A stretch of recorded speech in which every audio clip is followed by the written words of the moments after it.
Hello बच्चों, मैं हूं केमिस्ट्री वाला डॉक्टर प्रदीप जैना। मैं आज आपको हेसेस लॉ के बारे में बताऊंगा जो कि वेरी वेरी इंपॉर्टेंट है थर्मोडायनेमिक्स चैप्टर की, और जो सीबीएसई और जेई या नीट में आप कह लो कि उसमें से क्वेश्चन मोस्ट प्रोबेबली आ सकता है।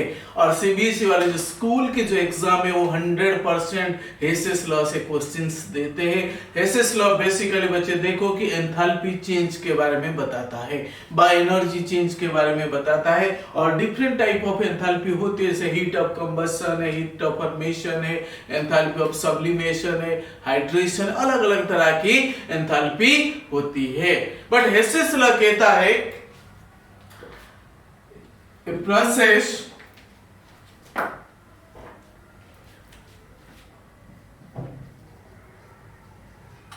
may takes place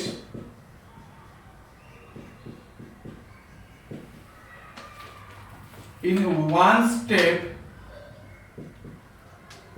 or more than one step,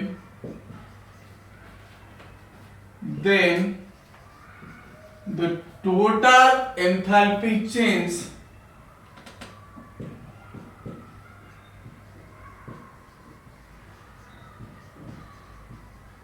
remain or became same. इसका मतलब क्या है? वो कहता है कि एक रिएक्शन या एक प्रोसेस है, एक ही स्टेप में हो या मोर देन वन स्टेप में हो, तो टोटल एंथैल्पी हमेशा सेम होगी ना। कैसे होगी? यहां पे देखो, ए से ए पॉइंट है, अब यहां पे देखो डी पॉइंट है। सो ए से लेके डी तक एक प्रोसेस एक ही स्टेप में हो रहा है, इसमें जो हीट चेंज हो रही है कैपिटल क्यू मान लिया, और ए से बी तक आएगा, फिर बी से सी तक आएगा, ठीक है ना। तो यहां पे फिर से सी से डी तक जाएगा। तो यहां पर बच्चे देखो ये 3 डिफरेंट स्टेप में आ रही है। ए से लेके डी तक कितने स्टेप हुआ ना? ए से बी तक आया, बी से सी तक आया, फिर सी से डी तक आया। यहाँ पे जो हीट चेंज हुआ Q1, फिर Q2, यहाँ Q3। हेसेस लॉ का कहने का मतलब ही ये रिएक्शन ए से सीधा डी तक आ जाए, या A to B, B to C, C to D होकर के किसी भी तरीके से वह कितनी भी स्टेप से यहाँ तक पहुंचे, दोनों तरह से वह दोनों तरीके से हीट जो है सेम, बाय एंथैल्पी जो है सेम है। तो इसको हम लिख सकते हैं, तो capital Q is equal to Q1 plus Q2 plus Q3। ये बेसिक सा फंडा जो है हेसेस लॉ का है। और दूसरी बात हम यहाँ पे देखते हैं कि एंथैल्पी चेंज की जब बात करता है कि enthalpy change is state function. Enthalpy क्या होती है? एंथैल्पी स्टेट फंक्शन होती है। अगर आपने इसके पहली बार इस वीडियो को देख रहे हो, आप जरूर है कि नहीं प्लेलिस्ट में जा करके है कि नहीं इसकी जो एंथैल्पी क्या है और इंटरनल एनर्जी क्या है, जरूर इसको आप देख लीजिए, क्योंकि बेसिक टर्म नहीं तो आपके समझ नहीं आएंगे।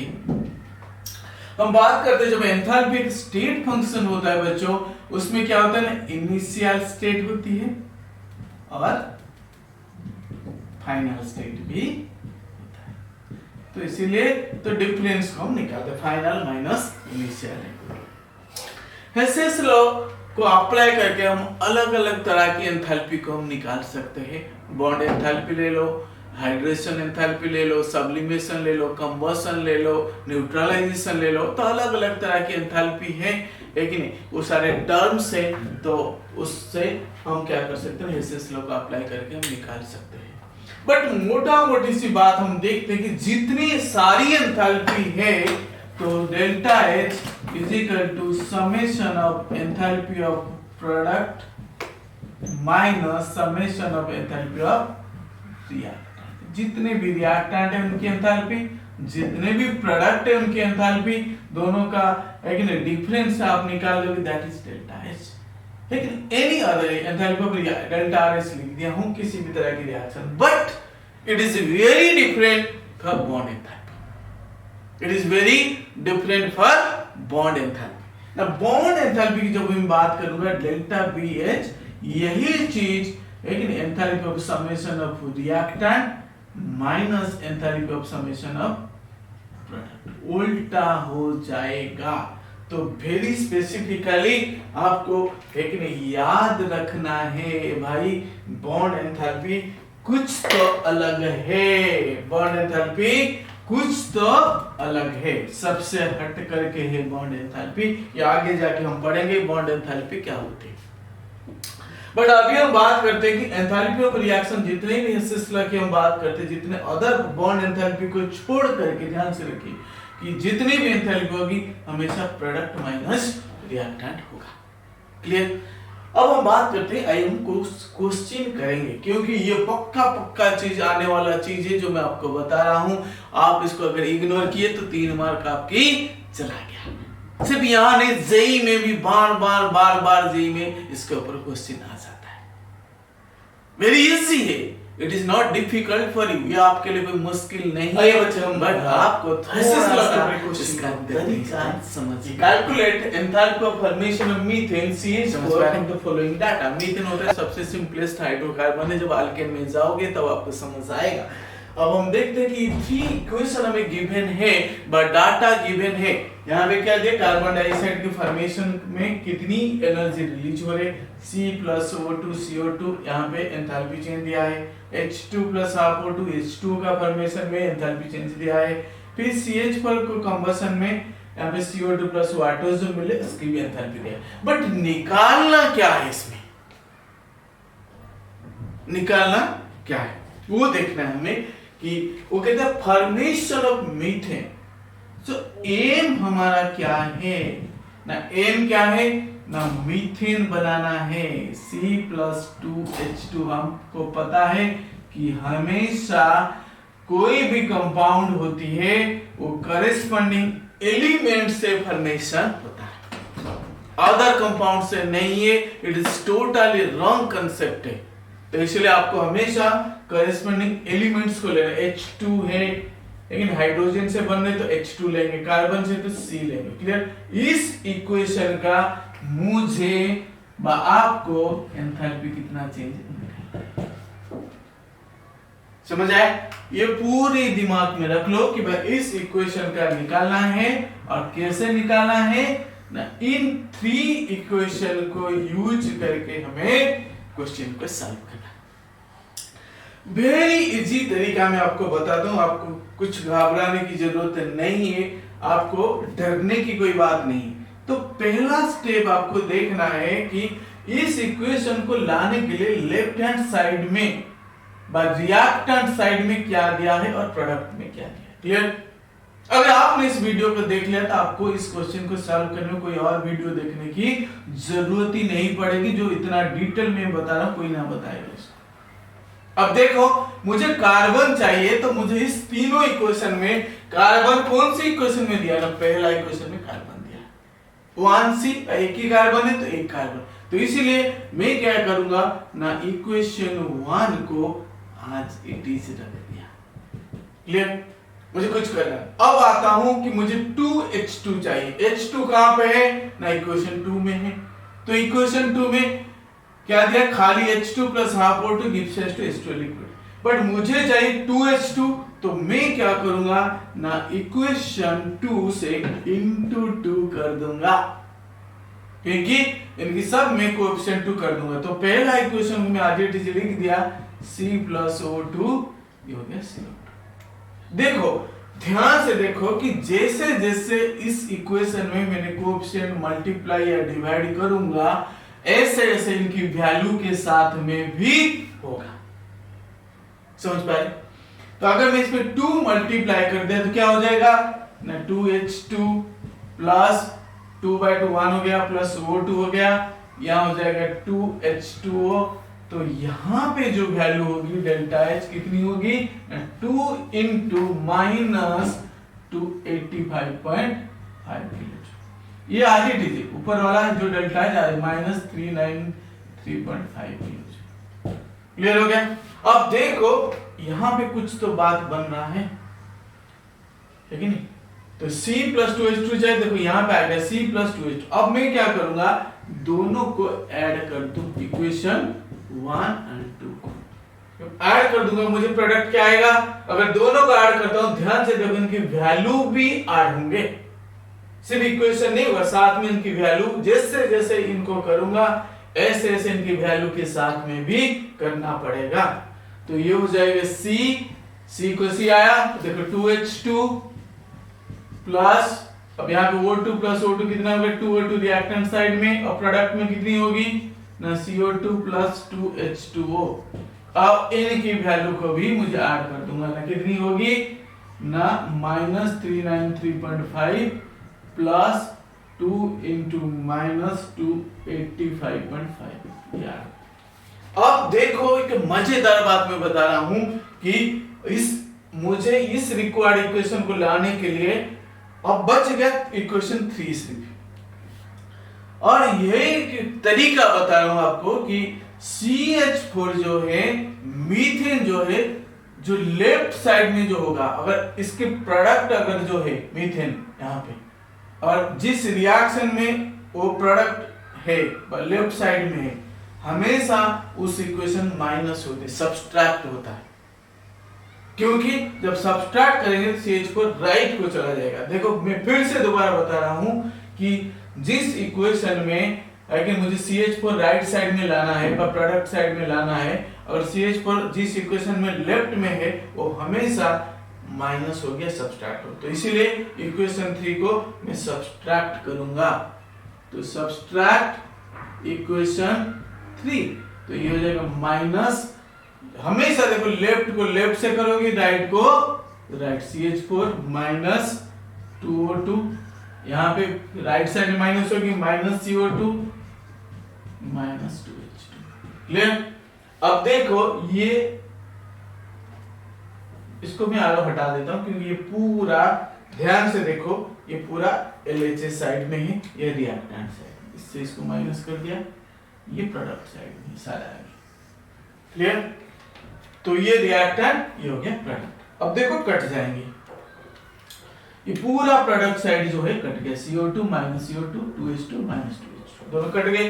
अब यहाँ पे क्या हुआ ना, ये तो रहा 2O2 माइनस ये कट गया, सिर्फ यही माइनस रह गया, ये जो प्रोडक्ट साइड को जाएगा हमारा इक्वेशन कितना होगा C प्लस 2H2 CH4 हो जाएगा जो रिक्वायर्ड आ गया। तो मैंने क्या किया ना, इक्वेशन 1 और 2 को ऐड कर दिया, फिर इक्वेशन 3 को इनकी सम से माइनस, इन दोनों ऐड करने के बाद माइनस इसके कितने एंथैल्पी है ना -890.3।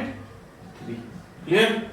अब इसको मुझे सॉल्व करना है, मैं इसके लिए कैलकुलेटर का हेल्प लूंगा क्योंकि इतना बड़ा है ये टाइम लग जाएगा। अब देखो कि सबसे पहले तो मैं इसको क्या करूं ना 2 से मल्टीप्लाई कर दूं, तो ये हो जाएगा 2 इंटू 285.5 कितना हो गया 571, तो इसके जगह में लिख दिया -571।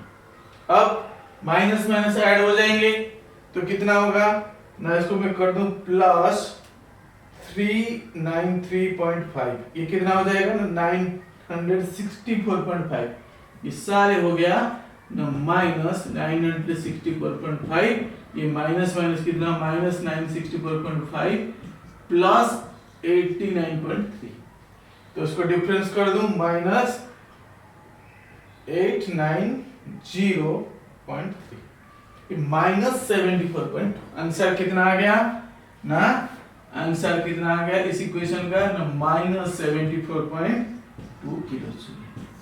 बढ़िया हो गया एकदम। अब क्लियर हुआ?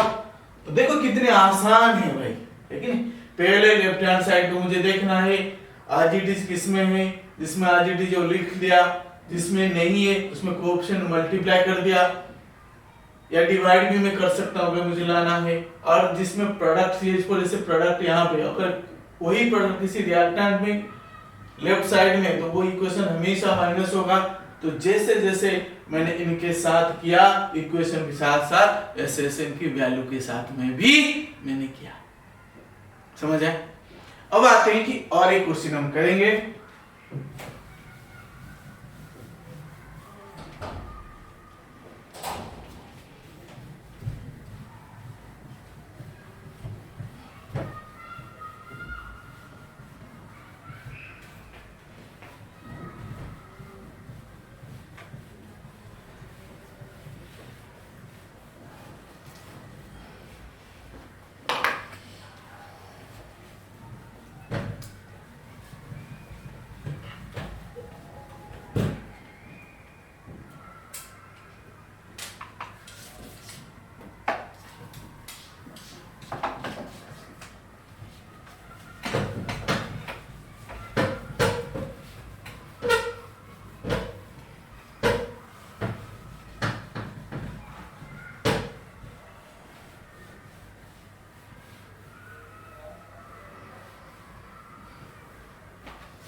बच्चे आइए हम एक दूसरा इक्वेशन को सॉल्व करेंगे, दूसरे क्वेश्चन को सॉल्व करेंगे क्योंकि वेरी वेरी इंपॉर्टेंट कंसेप्ट है जिसकी वजह से हमें ये एक और क्वेश्चन को मैं समझाने की कोशिश कर रहा हूँ। आप बिल्कुल ध्यान से देखिए इसको। आइए क्वेश्चन कहता है कि calculate standard enthalpy of formation of benzene from its following data. जो बच्चा ऑर्गेनिक नहीं पढ़ता है उसके लिए एक टेंशन होता है तो बेंजीन क्या है भाई, बेंजीन होता है C6H6। में बता देता हूँ आपको कि बेंजीन का जो फार्मूला है वो है C6H6, 6 कार्बन 6 हाइड्रोजन।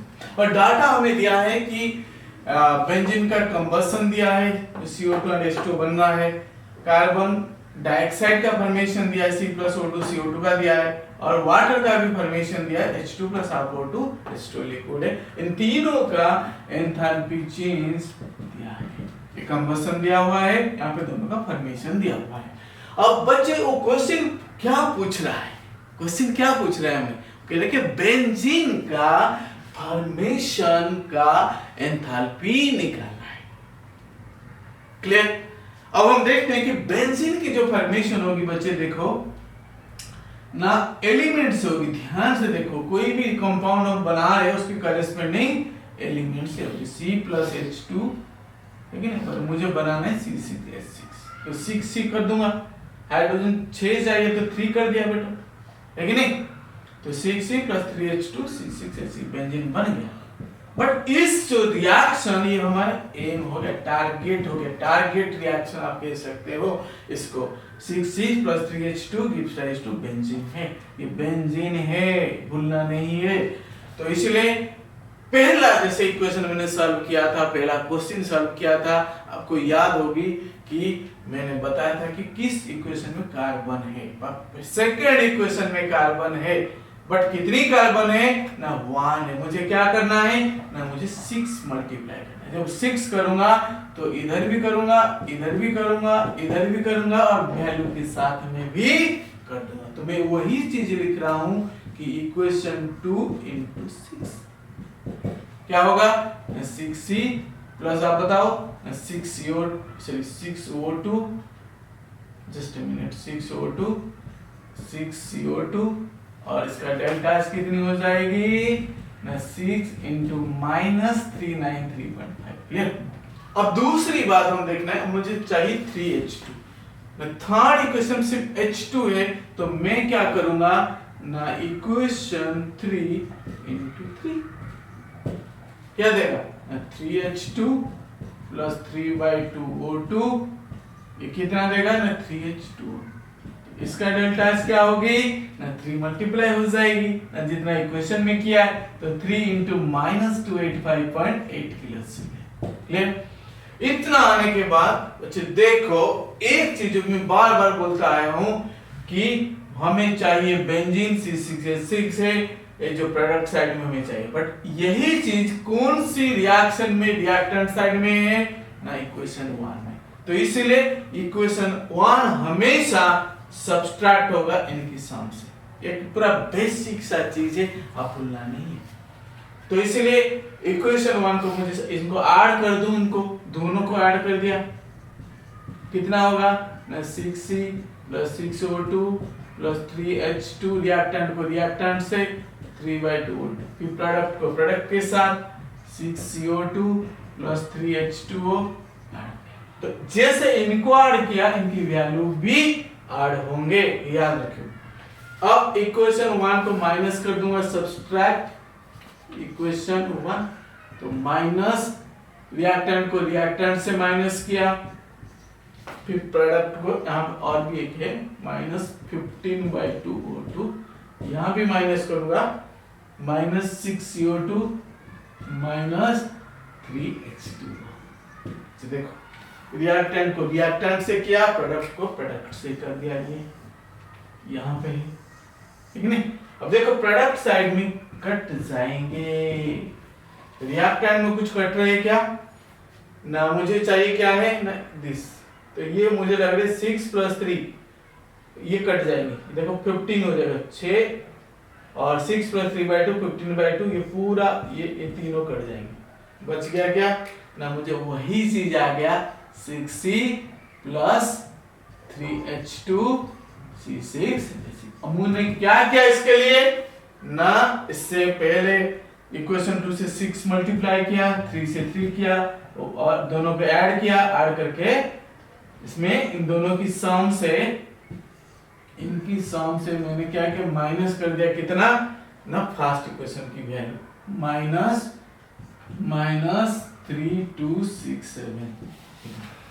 अब देखो इनको मैं थोड़ा सा कैलकुलेटर की हेल्प लूंगा इसको सॉल्व करने के लिए, कि बड़े बड़े डिजिट है, इट विल टेक टाइम।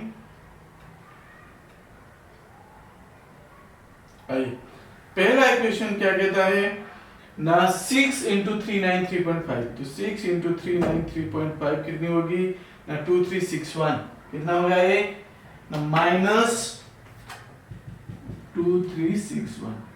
अब दूसरा देखो 3 इंटू 285.8, ये कितना हो गया ना माइनस 856.5। अब दोनों को जब ऐड करता हूं तो कितनी होगी 2361, ऐड कर दिया माइनस 3217, ये दोनों को जब सम कर दिया 3217 माइनस, तो ये हो गया माइनस 3217 माइनस माइनस ये दोनों प्लस हो गया 3267। सो 3267 कितना हो जाएगा ना माइनस 49.5 किलो। क्लियर? अच्छा देखो कितनी आसान क्वेश्चन है, कितनी आसान क्वेश्चन, जो कि वेरी वेरी इंपॉर्टेंट है, जो पक्का क्वेश्चन है, जिनके एप्लीकेशन जेईई और नीट के लिए इंपॉर्टेंट भी है, सीबीएसई में आता ही आता है, तो इसलिए ऐसा क्वेश्चन क्या छोड़ेंगे नहीं। तो इसलिए आप अगर है कि नहीं लाइक करते हो तो कमेंट बॉक्स में जरूर लिखना है, और लाइक और सब्सक्राइब और शेयर करना नहीं भूलना है। आप लोग के प्यार मेरे लिए बहुत कुछ है। Thank you so much.